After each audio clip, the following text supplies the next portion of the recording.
வாங்க வணக்கம். Tuesday variety rice எள்ளு சாதம் எப்படி செய்யறதுன்னு பார்க்கலாம்.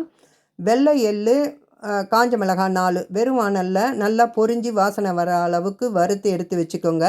1 ஸ்பூன் உளுத்தம்பருப்பு, 1 டீஸ்பூன் கடலைப்பருப்பு, ஒரு 5-6 மிளகு, 1/4 டீஸ்பூன் தனியா இதையும் சேர்த்து வறுத்துட்டு நல்லா ஆறின பிறகு ஒரு மிக்சி ஜாரில் ஒன்றா சேர்த்து பொடி பண்ணி வச்சுக்கோங்க.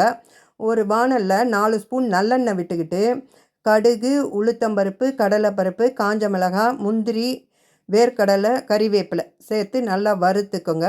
செவந்து வந்ததும் 2 ஸ்பூன் தேங்காய் துருவலை சேர்த்து ஒரு வதக்கிட்டு ஸ்டவ் ஆஃப் பண்ணிவிடுங்க.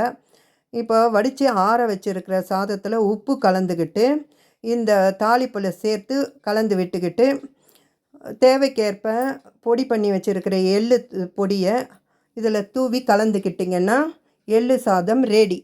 நீங்களும் உங்கள் வீட்டில் இதே மாதிரி செய்து பார்த்து எப்படி வந்ததுன்னு கமெண்ட்டில் சொல்லுங்கள். சப்ஸ்கிரைப் பண்ணுங்கள், லைக் பண்ணுங்கள், ஷேர் பண்ணுங்கள். தேங்க்ஸ் ஃபார் வாட்சிங்.